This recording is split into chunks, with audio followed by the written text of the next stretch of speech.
Ya, salam selamat akhir pekan buat saudara-saudara sekalian. Hari ini saya akan mengambil sedikit waktu untuk memberikan satu paparan eksegetikal untuk salah satu teks yang sudah cukup terkenal digunakan oleh para antikris menyerang ketuhanan Yesus, terutama mereka yang anti terhadap doktrin Tritunggal. Yohanes pasal 14 ayat yang ke-28. Saya akan bahas teks ini dan memberikan argumen apologetiknya untuk memperlengkapi saudara in case kalau saudara sudah, sedang, atau nanti akan berhadapan dengan orang-orang yang mencoba menggunakan teks ini untuk menyerang ketuhanan Yesus. Nah, sebelum saya mulai, saya ingin memastikan dulu suara saya oke untuk didengar.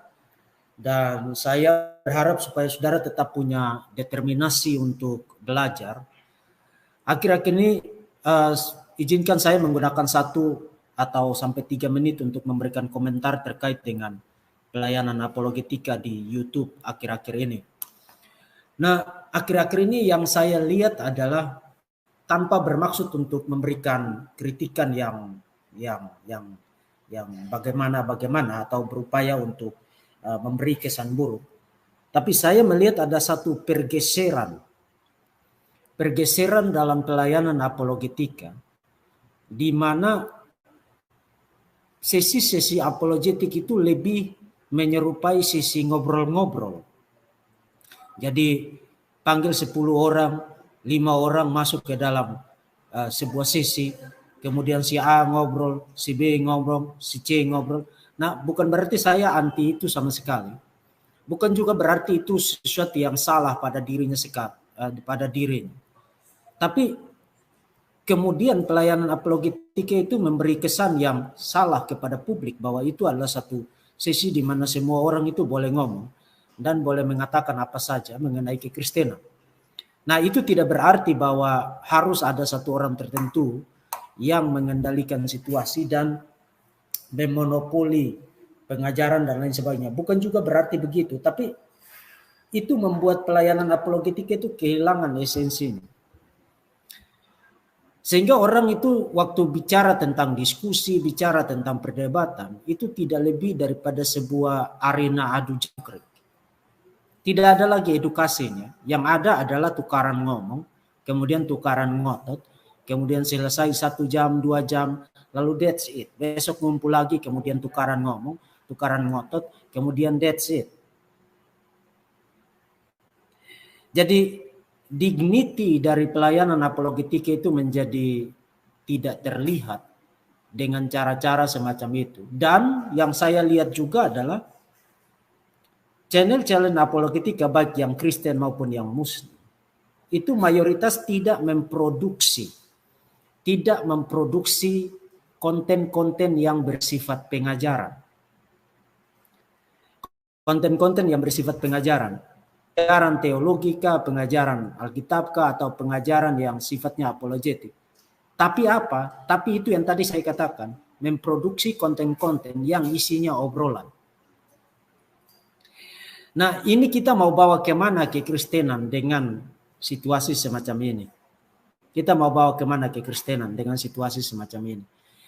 Itulah sebabnya kenapa channel Verbum Veritatis, kalau Bapak Ibu perhatikan, saudara-saudara perhatikan, sejak awal sampai dengan sekarang, sesi-sesi yang saya gunakan untuk memasukkan orang dan ngobrol, itu bisa dihitung dengan jari.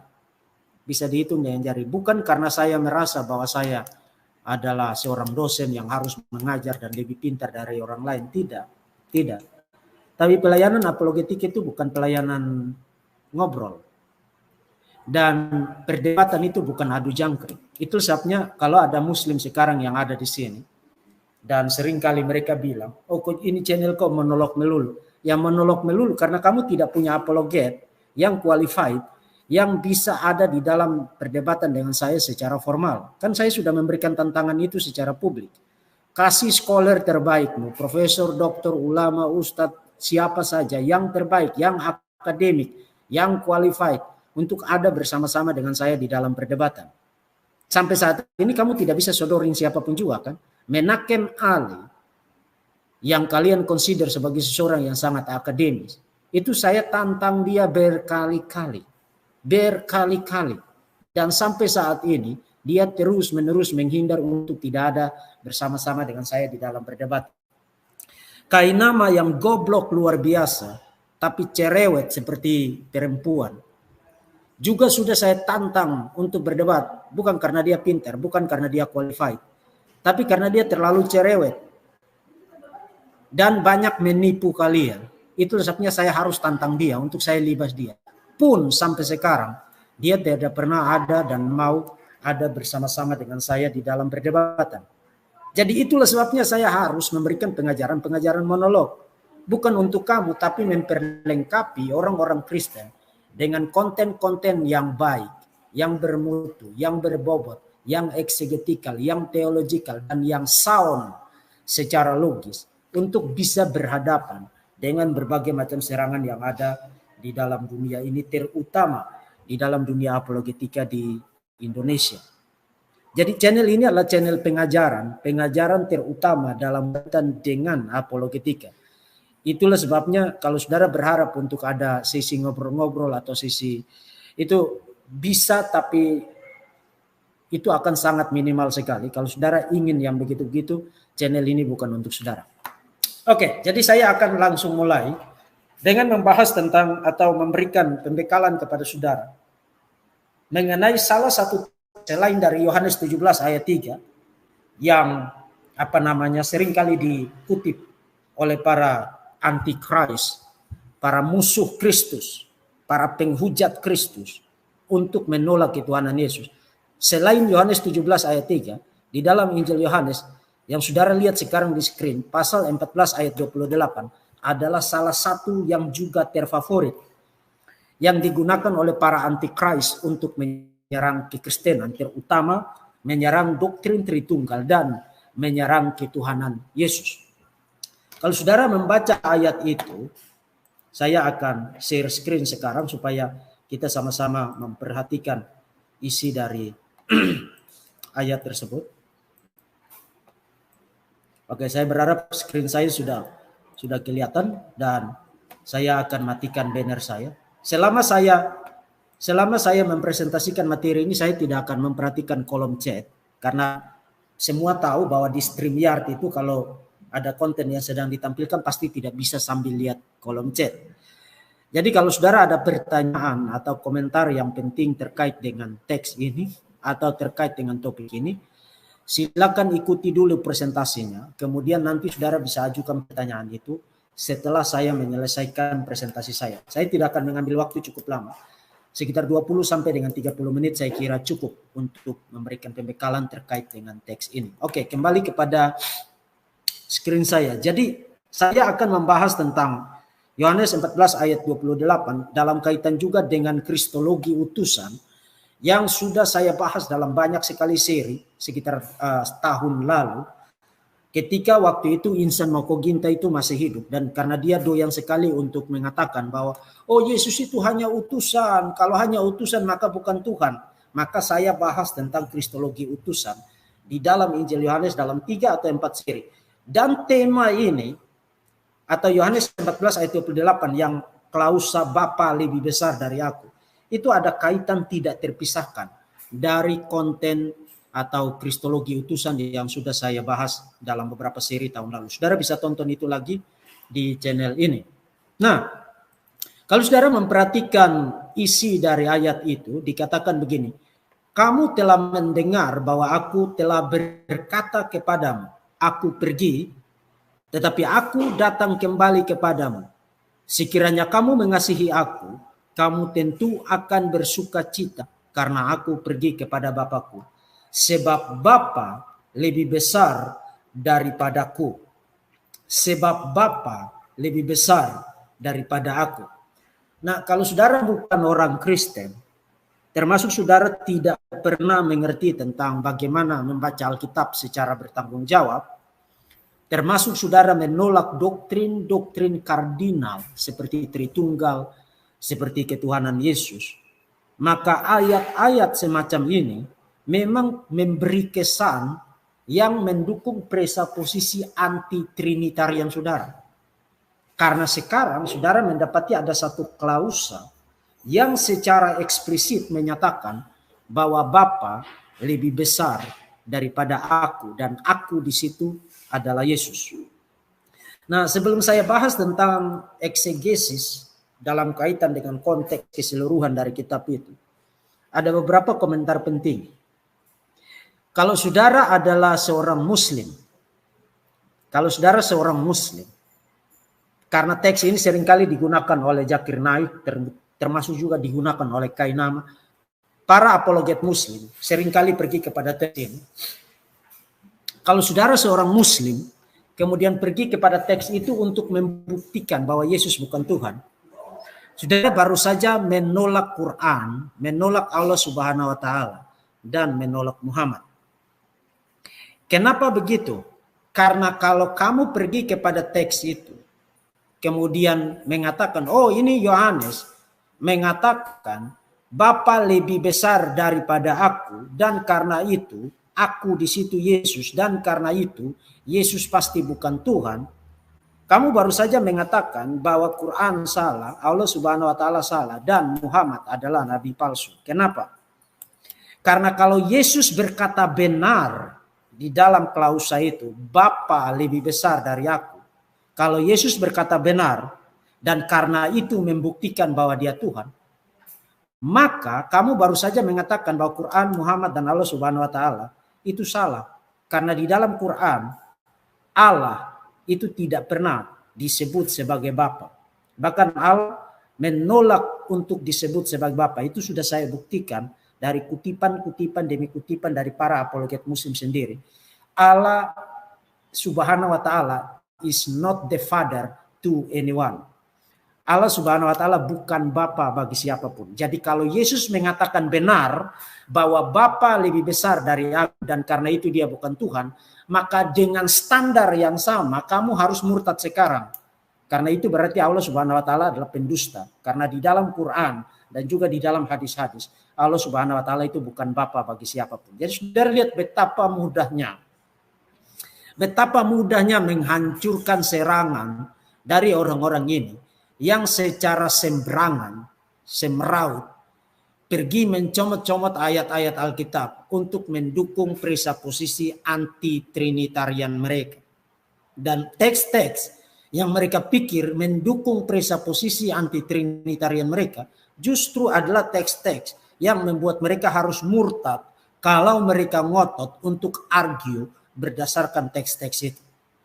Jadi itu kalau saudara seorang Muslim. Artinya kalau saudara seorang Muslim dan tetap mau menggunakan teks itu, saudara punya dua pilihan minimal. Pertama, saudara harus murtad. Karena itu berarti Yesus berkata benar bahwa Allah adalah Bapa, sedangkan Quran bilang tidak. Dan kalau Yesus berkata benar untuk membuktikan poin kamu, maka Quran harus salah. Dan kalau Quran harus salah, maka kamu murtad. Atau kamu harus appeal kepada inkonsistensi dan standar ganda. Dan itulah sebabnya kamu akan terus-menerus menjadi orang yang inkonsisten, tidak konsisten. Karena kamu sadar bahwa kamu tidak dapat mendukung apapun dari klaim-klaim Islamik itu kalau kamu bersikap konsisten. Jadi kata konsisten itu adalah kata yang harus tidak ada di dalam kamus seorang Muslim. Harus tidak ada. Karena begitu dia konsisten, dia harus jadi dia harus tidak konsisten. Maka kata itu harus tidak ada di dalam kamus seorang Muslim. Dan itulah hasil dari kamu datang dengan lancang untuk mengoceh, mengutak-atik, dan mencomot-comot ayat kitab suci orang-orang Kristen. Nah, jadi kalau kita sekadar mau membubarkan upaya propaganda yang tak berdasar itu, maka sudah selesai, game over. Tapi saudara orang Kristen harus lebih baik itu. Saudara orang Kristen harus lebih baik dari itu. Saudara harus tahu kenapa Yesus mengatakan bahwa Bapa lebih besar dari aku. Even saudara percaya Yesus itu Tuhan, even saudara percaya dan doktrin Tritunggal pun, saudara mungkin akan sedikit berkerut kening saudara. Karena mendapati Yesus berkata Bapa lebih besar dari aku. Nah, kalau Yesus Tuhan, kenapa Bapa lebih besar dari aku? Nah, untuk itu saya akan mengajak Bapak Ibu untuk memperhatikan konteks dari kata-kata Yesus di dalam Yohanes pasal 14 ayat yang ke-28.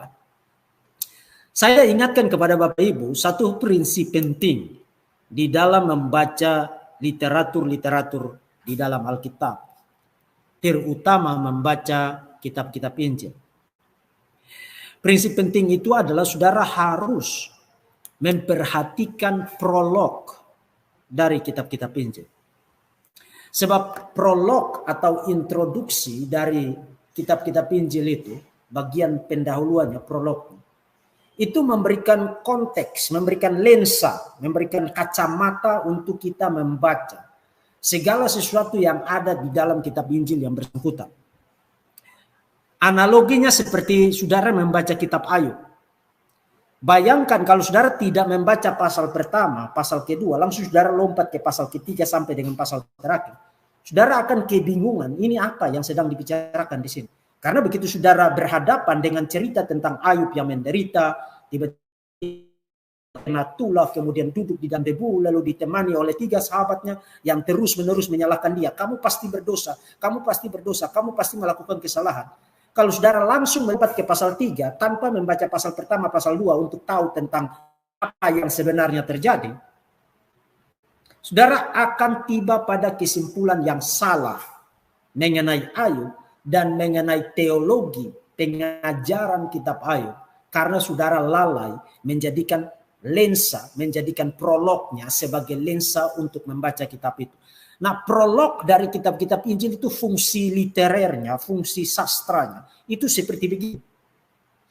Yohanes, Injil Yohanes tidak tiba-tiba, lalu tidak tiba-tiba itu tiba pada pasal yang ke-14. Saudara tidak membaca Injil Yohanes, lalu tiba-tiba saudara ketemu pasal 14 ayat yang ke-28. Waktu saudara membaca Injil itu, saudara harus membaca dari pasal pertama, ayat yang pertama, sebelum nanti saudara tiba di pasal yang ke-11 ayat yang ke-28.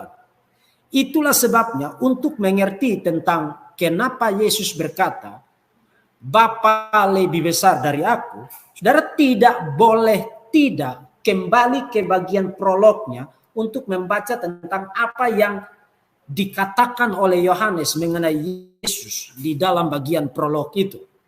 Kalau saudara melompat begitu saja ke pasal 14 ayat yang ke-28, saudara melakukan pembacaan seperti apa yang Yesus katakan di dalam Yohanes pasal yang ke-10 ayat yang ke-8 sampai dengan ayat yang ke-10 tentang para pencuri yang datang untuk merampok dan mencuri. Mereka tidak masuk melalui pintunya. Mereka melompat melalui pagarnya, membongkar atapnya, kemudian masuk ke dalam dan mencuri sesuatu dari dalam. Jadi membaca Yohanes 14 ayat 28 tanpa membaca prolog Injil Yohanes dan konteks keseluruhan Injil Yohanes, itu berarti saudara melakukan pembacaan sebagai seorang pencuri. Karena itu berarti saudara tidak masuk melalui pintunya. Pintunya di mana? Prolognya. Baca terus dari pasal pertama, pasal kedua, pasal ketiga, pasal keempat, sampai di pasal ke-14, saudara akan tahu kenapa Yesus berkata demikian. Jadi kasih tahu mereka yang suka comot-comot, Yohanes 14 ayat 28, tanpa memperhatikan konteksnya, tanpa memperhatikan prolog dari Injil Yohanes, kasih tahu mereka, kamu itu adalah pencuri. Pencuri yang datang untuk merampok dan mencuri, masuk melompat melalui pagar, membongkar atap, tapi tidak masuk melalui pintunya. Orang yang sopan, orang yang beradab dan tidak biadab itu masuk melalui pintunya, bukan masuk melalui atap atau melompat pagar kemudian masuk ke pekarangan orang lain. Jadi Muslims yang suka mencomot-comot ayat kitab suci, mereka adalah para pencuri dan para perampok yang biadab, yang masuk melompat melalui pagar, membongkar atap rumah, tapi tidak mau masuk melalui pintu. Itu adalah kerjaan dari mereka yang suka datang kepada Alkitab, mencomot-comot ayat-ayat kitab suci, ditafsirkan seenak pantat mereka untuk kebinasaan mereka. dengan menjadikan hasil comot-comotan itu sebagai alat propaganda. Nah, apa yang dikatakan oleh bagian prolog Injil Yohanes mengenai Yesus? Mari perhatikan screen saya.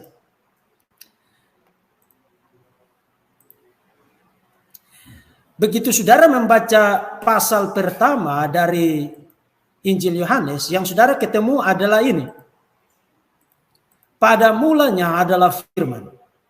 Firman itu bersama-sama dengan Allah, proston theon, itu frasa yang sangat penting. Nanti untuk menolong kita mengerti tentang kenapa Yesus mengatakan, Bapa lebih besar dari aku. Dan firman itu adalah Allah. Ia pada mulanya bersama-sama dengan Allah, segala sesuatu dijadikan oleh Dia, dan tanpa Dia tidak ada suatu pun yang telah jadi dari segala yang telah dijadikan. Lalu ayat 14, firman itu telah menjadi manusia dan diam di antara kita, dan kita telah melihat kemuliaannya, yaitu kemuliaan yang diberikan kepadanya sebagai anak tunggal Bapa, penuh kasih karunia dan kebenaran. Nah, ada dua hal penting, dua pokok pikiran penting dalam kaitan dengan topik ini yang perlu digarisbawahi mengenai Yesus di bagian prolog itu. Pertama, Yohanes menandaskan pada kalimat pertama pembukaan prolog dari Injilnya bahwa Yesus itu bukan hanya pra-eksisten, artinya dia sudah ada sebelum dia menjadi manusia, tapi dia adalah Allah. Itu jelas di dalam klausa 1C.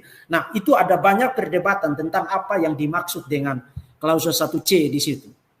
Tapi saya akan menolong Bapak Ibu dengan satu analogi yang sederhana nanti, dan saudara akan lihat logik yang sangat jelas dari klausa 1C atau bahkan keseluruhan ayat 1 ini untuk menolak bidat manapun, apakah Oneness, Pentakostalisme, apakah Arianisme, para saksi Yehova dan lain sebagainya, para anti Trinitarian itu. Saudara akan dapat analogi yang sangat mudah untuk mengerti tentang pasal 1. Tapi yang jelas, pembacaan yang plain terhadap Yohanes pasal 1 ayat 1 sampai 3 dan ayat 14 memperlihatkan Yesus itu bukan hanya pra-eksisten, sudah ada sebelum menjadi manusia, tapi dia adalah Allah. Nah, apa yang dimaksud dengan Allah di situ itu sebentar lagi akan saya jelaskan. Dan yang kedua, meskipun dia pra-eksisten dan dia adalah Allah, dia menjadi manusia. Nah, gagasan itu sama persis isinya, gagasannya dengan Filipi pasal 2 ayat 5 sampai dengan ayat yang ke-9. Yang dalam rupa Allah tidak menganggap itu sebagai kesetaraan yang patut layak dipertahankan, melainkan merendahkan dirinya, mengosongkan dirinya, mengambil rupa seorang hamba, hidup taat sampai mati di atas Kalvari. Dengan kata lain, kalau saudara mau jawaban ringkasnya begini. Waktu Yesus berkata, Bapa lebih besar dari aku, itu bukanlah momen di mana saudara boleh berkata, lihat, kata-kata Yesus di situ berarti dia bukan Tuhan. No. Itu adalah momen di mana saudara harus berkata, lihat, itu adalah bukti firman telah menjadi manusia. Itu sama sekali tidak membuktikan bahwa Yesus bukan Tuhan. Itu hanya membuktikan bahwa dia telah menjadi manusia. Nah, kalau dia menjadi manusia, maka yes, Bapa lebih besar dari dia. Jadi kalau saudara mau jawaban singkatnya, prolognya langsung kasih saudara jawaban untuk mengerti pasal 14 ayat yang ke-28. Tapi akan menjadi tidak menarik kalau kita hanya kasih jawaban singkat begitu. Kita perlu memberikan elaborasi yang sedikit jauh lebih detail mengenai topik ini. Jadi saya tandaskan ada dua hal dari prolog itu dalam kaitan dengan isu ini. Identitas pra-eksisten Yesus sebagai Allah, dan sebagai Allah dia menjadi manusia. Nah, sekarang saya ingin menolong Bapak Ibu untuk mengerti tentang sebenarnya apa logik dan teologi di balik pasal 1 ayat yang pertama dari Injil Yohanes. Untuk saudara mengerti itu, ada satu analogi dari kitab suci. Jadi kitab suci sebenarnya menyediakan analogi buat kita untuk mengerti tentang apa yang dimaksudkan oleh Yesus, oleh Yohanes di dalam pasal 1 ayat yang pertama prolog Injil Yohanes. Kita perlu mendapatkan analogi itu dengan pergi kepada Kejadian pasal 5 ayat yang kedua. Kejadian pasal yang kelima ayat yang kedua. Saudara perhatikan di sini. Laki-laki dan perempuan, ini Adam dan Hawa, diciptakannya mereka, ia memberkati mereka dan memberi mereka nama Adam. Jadi di dalam bahasa Ibrani-nya, manusia yang di dalam tanda kutip itu adalah Adam. Dan juga di dalam LXX itu digunakan kata Adam. Dengan kata lain, bukan hanya Adam yang bernama Adam, tapi Hawa juga bernama Adam. Nah, apa relevansi teks ini dengan bagaimana kita mengerti Yohanes pasal 1 ayat yang pertama? Relevansinya itu begini. Kalau saudara rumuskan Yohanes pasal 1 ayat 1 dan Kejadian pasal 5 ayat 2, side by side secara berdampingan, saudara akan dapatkan satu analogi yang sangat powerful menjelaskan maksud dari prolog Injil Yohanes. Saudara perhatikan. Di dalam Yohanes pasal 1 ayat 1, klausa pertamanya adalah pada mulanya adalah firman. Nah, kalau kita mau memparalelkan ide dari Kejadian pasal 5 ayat 2, kita bisa mengatakan pada mulanya ketika diciptakan Hawa. Kemudian firman itu bersama-sama dengan Allah. Hawa bersama-sama dengan Adam. Dan firman itu adalah Allah. Dan Hawa adalah Adam. Nah, sekarang saudara dapat analoginya. Hawa dan Adam itu adalah dua pribadi yang berbeda. Tapi keduanya sama-sama menyandang nama yang sama, yaitu Adam.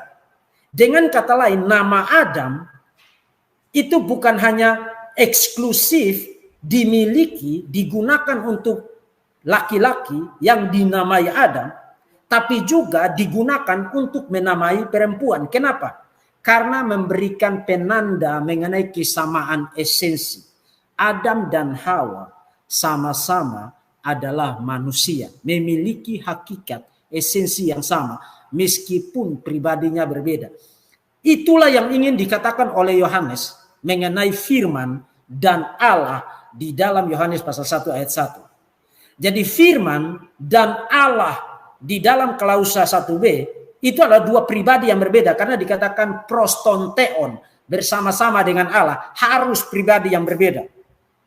Tapi pada saat yang sama, firman itu juga adalah Allah, bukan karena pribadinya sama, tapi memiliki hakikat dan esensi yang sama. Sama seperti Hawa dan Adam adalah dua pribadi yang berbeda, tapi Hawa juga boleh disebut sebagai Adam. Kenapa? Karena dia memiliki esensi, hakikat yang sama dengan Adam. Itu analogi dari kitab Kejadian yang membantu kita menjelaskan tentang identitas Yesus yang diperkenalkan di dalam prolog Injil Yohanes. Jadi Yesus itu siapa? Yesus adalah Allah dalam pengertian dia memiliki hakikat, esensi yang sama, setara dengan Allah, dengan Bapa yang ada di klausa 1b. Meskipun pribadinya berbeda. Nah, firman ini yang memiliki esensi yang sama, hakikat yang setara dengan Allah, dengan Bapa. Di ayat 14 dikatakan menjadi manusia.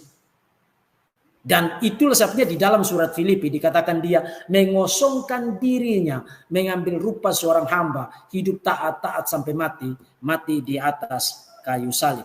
Oke, sekarang mari kita kembali kepada Yohanes pasal 14 ayat yang ke-28. Karena ini sesuatu yang sangat menarik di sini. Kalau saudara perhatikan kata-kata Yesus di dalam ayat ini, logik dari kata-kata Yesus dalam ini, kamu telah mendengar bahwa aku telah berkata kepadamu, aku pergi, tapi aku datang kembali kepadamu. Sekiranya kamu mengasihi aku, kamu tentu akan bersukacita karena aku pergi kepada Bapakku, proston patera, sebab Bapa lebih besar dari aku. Nah, apa yang dikatakan Yesus di dalam ayat ini? Yesus bilang begini, kalau kamu mengasihi aku, kamu harusnya senang. Kamu harus senang, aku pergi kepada Bapa. Kenapa kamu harus senang aku pergi kepada Bapa? Karena sekarang Bapa lebih besar dari aku. Karena sekarang Bapa lebih besar dari aku. Nah, kalau begitu, apa yang sebenarnya hendak dikatakan oleh Yesus ketika dia bilang aku pergi kepada Bapa, dan itu menjelaskan sekarang Bapa lebih besar dari aku. Saudara-saudara, konteks dari Yohanes 14, kalau saudara lihat korpusnya, itu dimulai dari pasal 13 sampai dengan pasal 17. Itu adalah percakapan Yesus dengan para muridnya pada waktu perjamuan makan terakhir, di dalam konteks perjamuan malam terakhir. Dan Yesus memberikan pesan-pesan terakhir kepada para muridnya di dalam konteks itu. Jadi pasal 13 sampai dengan pasal yang ke-17. Dan di dalam konteks itu, Yesus berulang kali berbicara tentang proston patera, pergi kepada Bapa. Saudara perhatikan, ada saya highlight beberapa kali, tidak semua, tapi saudara akan lihat bahwa ini suatu penekanan yang berulang. Sebelum ayat 28, pasal yang sama, pasal 14, Yesus bilang begini, aku berkata kepadamu, sesungguhnya barang siapa percaya kepadaku, ia akan melakukan juga pekerjaan-pekerjaan yang aku lakukan. Bahkan pekerjaan-pekerjaan yang jauh lebih besar daripada itu. Sebab aku pergi kepada Bapa. Proston patera. Nah, saudara bisa membuat diskusi ini menjadi panjang dengan berdiskusi tentang para murid melakukan pekerjaan-pekerjaan yang lebih besar dari Yesus. Apa maksudnya? Mari kita abaikan itu. Saya sudah tulis satu artikel jurnal khusus tentang itu. Tapi saudara lihat, Yesus kembali lagi sebelum ayat 28, sebenarnya sudah sejak pasal 13, dia bicara tentang proston patera, kepada Bapa atau bersama Bapa. Di dalam ayat yang ke-12. Gagasan yang sama, Yesus ulangi kembali di dalam ayat pasal 16, ayat 8 sampai dengan ayat 10, terutama di ayat yang ke-10. Dan kalau ia datang, ia akan menginsafkan dunia akan dosa, kebenaran dan penghakiman.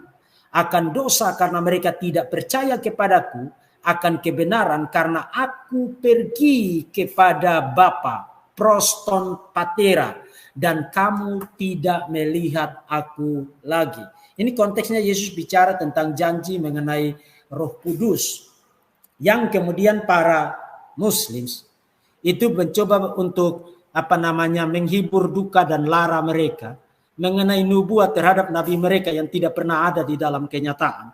Pergi kepada Yohanes pasal 14 sampai dengan pasal 16 untuk menunjuk jari kepada pneuma di situ, roh di situ, dan bilang bahwa itu bukan Roh Kudus, tapi Muhammad. Ketika Yesus bicara tentang Roh Kudus akan diutus karena dia akan pergi kepada Bapa, Yesus bilang bahwa ketika Roh itu datang, dia akan menginsafkan dunia akan dosa dan kebenaran. Kenapa? Karena aku pergi kepada Bapa. Proston patera. Jadi saudara lihat, ini penekanan yang terus-menerus digunakan oleh Yesus di dalam konteks itu. Kemudian tidak hanya cukup sampai di situ. Yesus kembali lagi menggunakan itu di dalam ayat yang ke-17.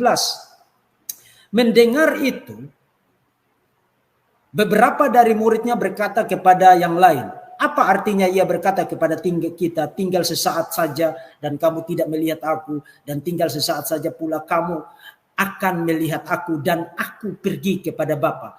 Proston patera. Jadi frasa ini terus-menerus muncul di dalam konteks ini. Proston patera. Dan di dalam ayat yang ke-28, Yohanes pasal 16, saudara perhatikan. Proston patera itu muncul lagi, dan kali ini menjelaskan kepada kita kenapa dia selalu ngomong proston patera dan Bapa lebih besar dari aku di dalam ayat ini. Aku datang dari Bapa dan aku datang ke dalam dunia.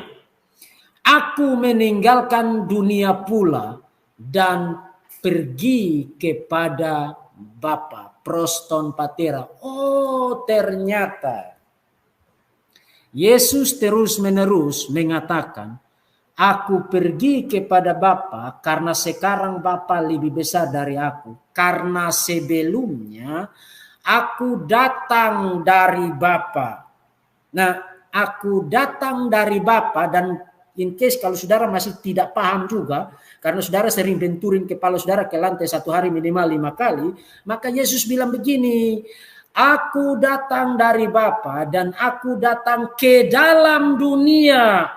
Ke dalam dunia berarti Yesus sebelum dia datang ke dalam dunia, dia tidak mula-mulanya itu berasal dari dalam dunia. Dia berasal dari Bapa. Nah, ide itu saudara dapat di mana? Ide itu saudara sudah dapat di dalam prolog Injil Yohanes yang tadi saya kasih tahu saudara. Pada mulanya adalah firman. Firman itu proston theon. Dan firman itu adalah Allah. Kemudian di ayat 14. Dan firman itu menjadi manusia. Itu sebenarnya Yesus terus-menerus bilang, karena sekarang saya jadi manusia, Bapa lebih besar dari aku, maka aku akan pergi kepada Bapa. Proston patera, pergi kepada Bapa. Dan memang kalau saudara perhatikan, kalau saudara pikir bahwa saya membuat satu koneksi yang arbitrer antara Yohanes 14 ayat 28 dengan prolog Injil Yohanes, saudara perhatikan baik-baik apa yang dikatakan di dalam Yohanes 14 ayat 28 tadi. Saudara perhatikan, aku pergi kepada Bapa, proston patera, sebab Bapa lebih besar dari aku. Saudara dapatkan frasa yang persis digunakan oleh Yohanes untuk Yesus di dalam pasal 1 ayat yang 1. Saudara perhatikan, pada mulanya adalah firman. Firman itu proston theon. Jadi hanya ada perbedaan. Kata ton theon itu diganti oleh Yesus dengan ton patera. The Father. Diganti ton theon itu diganti dengan ton patera. Tapi bicara tentang hal yang sama. Jadi Yesus sebelum menjadi manusia itu proston theon, sebagai pribadi yang berbeda dengan hakikat, dengan substansi yang sama, sehakikat setara dengan Bapa. Tapi karena dia menjadi manusia, berinkarnasi, maka dalam status inkarnasinya, Bapa memang lebih besar dari aku. Dan itulah sebabnya kalau saudara baca sekali lagi ayat 28 dari pasal 14. Sekiranya kamu mengasihi aku, kamu tentu akan bersukacita karena aku akan pergi kepada Bapa, sebab Bapa lebih besar daripada aku.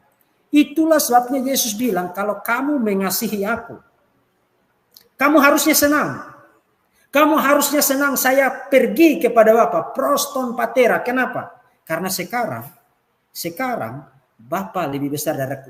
Artinya kamu harusnya senang karena saya kembali kepada kemuliaan yang kumiliki di hadiratmu sebelum dunia dijadikan. Itu adalah kata-kata Yesus di dalam Yohanes 17 ayat yang kelima. Yang sayang sekali ayat ketiganya pasal 17 itu seringkali dikutip oleh para keledai untuk menyerang ketuhanan Yesus. Dan itulah sebabnya juga kalau saudara tonton tentang kristologi utusan yang saya sudah presentasikan dalam 3 atau 4 seri, saya kasih tahu saudara, 43 kali di dalam seluruh Injil Yohanes bicara tentang Yesus diutus. Sent by the Father. Diutus oleh Bapa. Apakah menggunakan kata apostelo, misalnya pasal 3 ayat 17, pasal ayat yang ke-34, pasal 5 ayat 36, pasal 3 ayat yang ke-38, pasal 6 29 dan lain-lain, atau kata pempo, jadi kata apostelo atau kata pempo, mengirim atau mengutus, pasal 4 ayat 34, Pasal 5 ayat 23, ayat 24, ayat 30, ayat 37, 38, 39, 40 dan seterusnya. 43 kali Yesus bicara tentang dia diutus oleh Bapa. Nah, kenapa Yesus terus-menerus mengulangi itu? Karena untuk menegaskan apa yang sudah dikatakan di dalam prolog Injil Yohanes, dan firman itu telah menjadi manusia. Kaihologos sarx egeneto. Dalam status apa dan untuk tujuan apa dia menjadi manusia?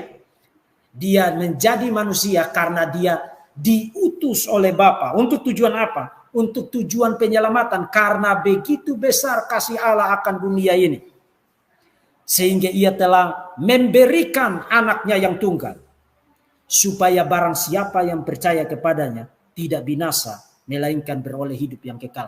Nah, dalam rangka menunaikan tugas pengutusan itu, Yesus disebut utusan? Yes. Yesus disebut rasul? Yes. Ibrani pasal 3 ayat yang pertama. Yesus diutus oleh Bapa? Yes. Tapi di dalam teologi dan kristologi Injil Yohanes, Yesus diutus, dikirim oleh Bapa.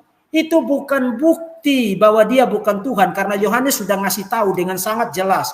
Pasal 1 ayat yang pertama, dia adalah Allah, dan sebagai Allah dia menjadi manusia.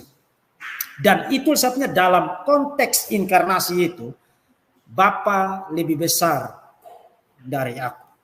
Jadi saudara lihat bahwa proyek propaganda dari para utusan setan, para antikris yang terus-menerus mencoba keberuntungan mereka dengan datang kepada kitab suci, menunjukkan jari mereka, mencomot apa saja yang mereka bisa comot, terutama Yohanes 14 ayat 28, adalah sebuah proyek gagal. Dan bukan hanya proyek gagal, tapi proyek yang membinasakan. Proyek yang membinasakan. Dan karena itu bagi mereka yang telah menggunakan hatinya, hidupnya, waktunya, kesempatannya, pikirannya, tenaganya, segala sesuatu yang ada pada dirinya untuk berupaya menentang pengenalan akan Kristus Yesus, Allah yang telah menjadi manusia untuk menyelamatkan manusia dari dosa dan maut. Untuk orang-orang semacam itu, dengarkan baik-baik. Bertobatlah dari dosamu, dari penghujatanmu, dari penghinaanmu, dari fitnahmu terhadap Tuhan pencipta langit dan bumi. Dan berilah dirimu didamaikan dengan Kristus Yesus, anak tunggal Allah, juru selamat satu-satunya, Mesias yang atas dasar karya pengorbanannya memberikan dasar satu-satunya untuk keselamatan. Di luar dari karya keselamatan Yesus Kristus, tidak ada keselamatan. Kamu pasti akan masuk ke neraka. That's it. That's it. Oke, saudara, saya sampai di situ. Saya akan take beberapa pertanyaan kalau ada. Kalau ada pertanyaan, silakan.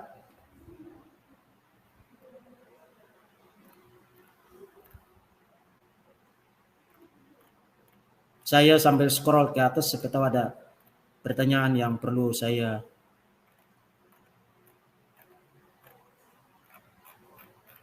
Oke, saya tidak melihat ada pertanyaan yang.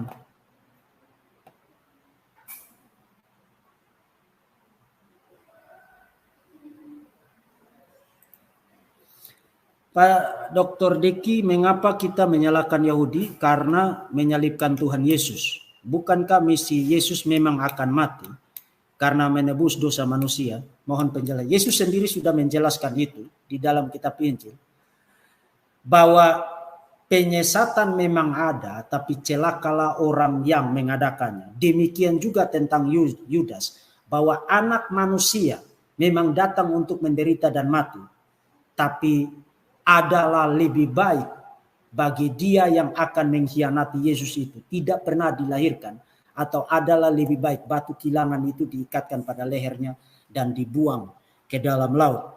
Jadi itu adalah satu paradoks antara kedaulatan Allah dan tanggung jawab manusia. Allah berdaulat dan telah menetapkan untuk misi dari anak tunggalnya adalah mengalami kematian yang hina, ya. Tapi manusia yang mengambil bagian di dalam proses itu bertanggung jawab penuh atas apa yang mereka lakukan. Jadi penolakan, penghujatan, bahkan upaya untuk membunuh Yesus yang kemudian mengantarnya kepada kematian yang sangat hina di Bukit Kalvari, di Bukit Golgota. Itu adalah rencana Tuhan ya, tapi mereka yang terlibat di dalamnya itu bertanggung jawab penuh atas apa yang mereka lakukan.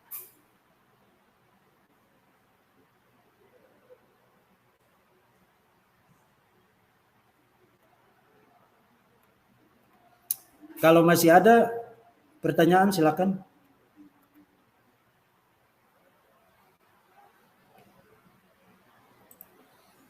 Pak Deki bahas Injil Apokrif versus Al-Quran yang mirip. Nah, nanti kita akan bahas kalau ada konteksnya. Kita tidak tiba-tiba bisa bahas itu, nanti mereka baperan.